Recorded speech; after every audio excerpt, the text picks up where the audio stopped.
Lacoste, where performance meets style.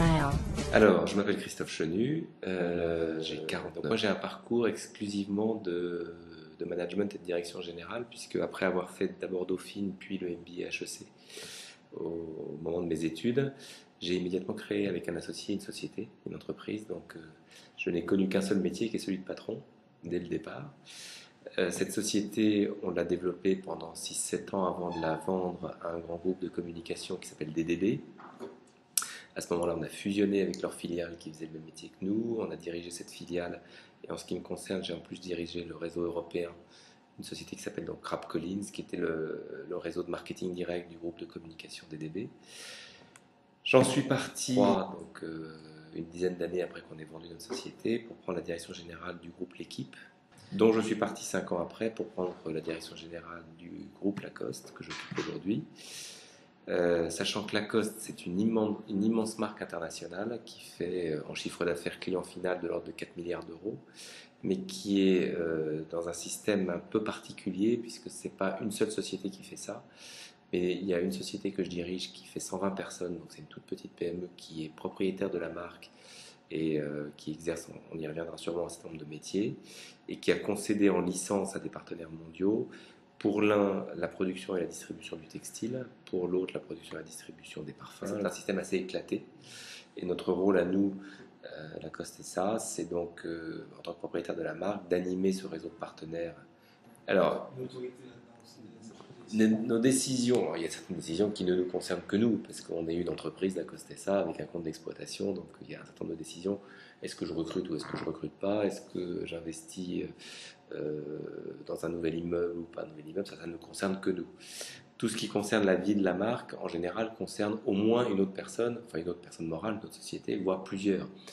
Si on décide de lancer, comme récemment, un nouveau segment qui s'appelle Lacoste Live, des collections textiles destinées aux jeunes, des collections de chaussures destinées aux jeunes, des collections de parfums, enfin des parfums destinés aux jeunes, de la maroquinerie, des lunettes, et ainsi de suite. Donc là, il faut que cette décision soit partagée ou en tout cas acceptée par tous, parce qu'il faudra bien à un moment donné que nos partenaires développent les produits et les distribuent.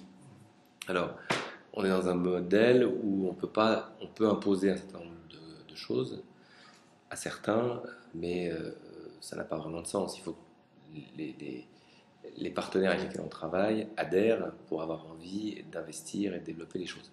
Donc c'est pour ça qu'on est beaucoup plus dans la prise de décision collégiale sur un nombre de sujets importants, ou en tout cas, au-delà de, si ce n'est collégial, à deux, notamment avec notre partenaire principal qui est devant l'aide. C'est inimaginable que nous on prenne une décision sans eux, parce que ce serait prendre une décision qui ne serait jamais appliquée, ou en tout cas pas appliquée sur le cœur de notre activité. Donc les principales décisions stratégiques, on les prend à deux, pour être certain qu'elles soient appliquées. Si nous on les prend à deux, on peut les imposer aux autres, mais c'est toujours mieux qu'elles soient acceptées par les autres. Alors, d'une façon générale, je dirais qu'il y a deux modes de management pour moi qui sont tout à fait possibles et qui marchent très bien l'un et l'autre. Il y a le modèle de management un peu despotique et le modèle de management collégial. Ça correspond d'abord et avant tout à la personnalité du dirigeant. Si le dirigeant est despotique, il peut prendre des décisions seul, quasi seul, et les imposer à tout le monde. Si le manager est plutôt un manager collégial et qui a l'habitude de partager, de réfléchir, de faire adhérer à ses positions, voire même de faire adhérer aux positions d'autres, parce que les bonnes idées peuvent venir de tout le monde, à ce moment-là, on va être dans un management et une prise de décision qui est collégiale. Les deux fonctionnent parfaitement bien. Si vous me demandez à moi d'être despotique, j'y arriverai pas. Et si vous demandez à quelqu'un qui a l'habitude de tout décider lui-même d'être collégial, il n'y arrivera pas. Si vous deviez choisir un des deux, Ben moi, je suis totalement dans le modèle collégial, mais c'est ma personnalité qui est comme ça. Et c'est ma façon de voir les choses, de travailler depuis que je travaille. J'en connais qui réussissent extrêmement bien en étant dans l'autre modèle. Les deux fonctionnent bien, il n'y a pas le modèle qui est bon et le modèle qui n'est pas bon. Après ça induit des choses. C'est-à-dire que si vous êtes plutôt despotique, vous avez intérêt à tout connaître de fond en comble vous-même pour prendre les décisions. Ça veut dire qu'en général, vous faites votre carrière dans une seule et même société ou dans un seul et même secteur pour être capable de vraiment avoir tous les éléments de la prise de décision, de connaissance pour la prise de décision. Moi, quand je passe de la pub à l'équipe, de l'équipe à Lacoste, je suis incapable d'être de toute façon dans une prise de décision autocratique et tout seul, puisque je n'ai pas suffisamment de connaissances. Et même aujourd'hui, après 3 ans et demi chez Lacoste, c'est une boîte, c'est un secteur qui est tellement large, on parle de textile, de parfum au Brésil, en Chine, ou j'en passe. Au bout de 3 ans et demi, je n'ai pas tous les éléments pour prendre toutes les décisions. Donc, mon mode de fonctionnement me permet de changer de société et de secteur parce que je vais m'appuyer sur les experts en place. Si j'avais un mode de fonctionnement autocratique, c'est très compliqué de changer parce que vous vous retrouvez du jour au lendemain, franchement, à ne rien savoir. Le jour où j'arrive chez Lacoste, je ne sais rien. Donc, je suis incapable de prendre une décision, qu'elle soit petite ou grande, à ce moment-là, sauf à faire travailler les équipes qui sont sur place, qui connaissent, leur faire dire à elles qu'est-ce que vous pensez que la meilleure décision doit être, et à ce moment-là de dire ok, je pense que vous savez, c'est bien ce que vous dites et autres, et de l'endosser. Donc ces deux modes de fonctionnement induisent on peut à ce moment-là changer ou pas changer. Alors un minimum de secteur d'activité. C'est vrai que si vous restez dans la pub toute votre vie en changeant d'agence, vous pouvez être dans un mode très autocratique parce que de toute façon ça reste le même métier. Est-ce que vous avez une définition de comment prendre une bonne décision? une bonne décision, on ne le sait qu'après.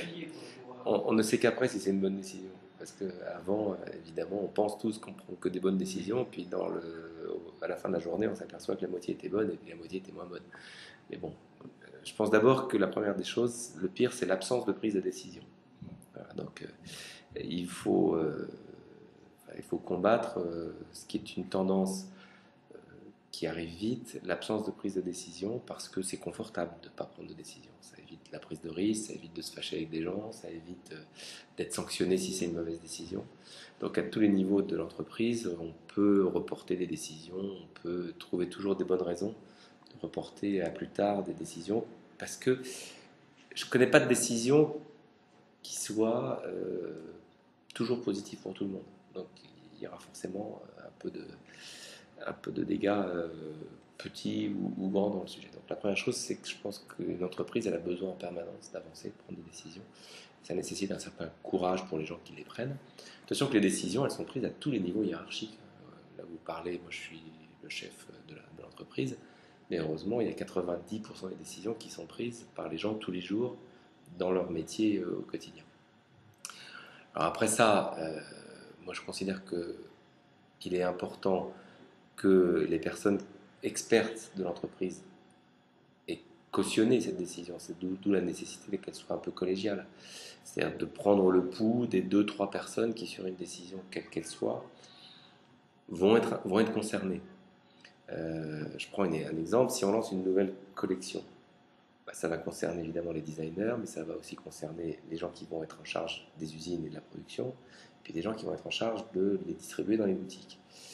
Si on a une très jolie idée de collection, mais qu'on s'aperçoit qu'elle est très difficile à produire et qu'en tout cas elle ne répond pas aux besoins du client, c'est une mauvaise décision. Si les 3 sont à peu près convaincus qu'on peut la produire et que ça correspondra à un besoin de la clientèle, ça sera une très bonne décision. A priori, après la sanction, on l'aura après.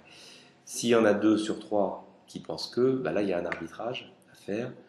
Et puis chacun doit convaincre l'autre que c'est bon ou que c'est pas bon. Et puis il y a une synthèse qui fait qu'on décide de faire ou pas faire lorsque c'est pas super clair que ça peut être compliqué à produire, mais ça correspond vraiment à un besoin de la clientèle. À ce moment-là, il faudra essayer de convaincre la personne en charge de la production, de trouver les solutions. En fait, c'est plutôt ça qui fait qu'on peut déterminer que la décision est plus ou moins bonne avant de la prendre. C'est le nombre de personnes parmi celles qui sont concernées qui vont dire j'y crois, c'est bien, faut le faire. Voilà. Ça sécurise en amont la prise de décision. Mais la sanction, vous l'avez de toute façon qu'après. Quand on recrute quelqu'un, on peut être 10 à être convaincu qu'il faut le recruter. Peut-être que 6 mois après, on lourdera et on se séparera de la personne. Et pourtant, on était 10 à être convaincu que c'était une bonne décision. Le sujet, c'est que ça, c'est toute la journée. Alors, grosse ou moins grosse, ce qu'il y a, c'est qu'une décision, lorsqu'elle est prise, elle est elle est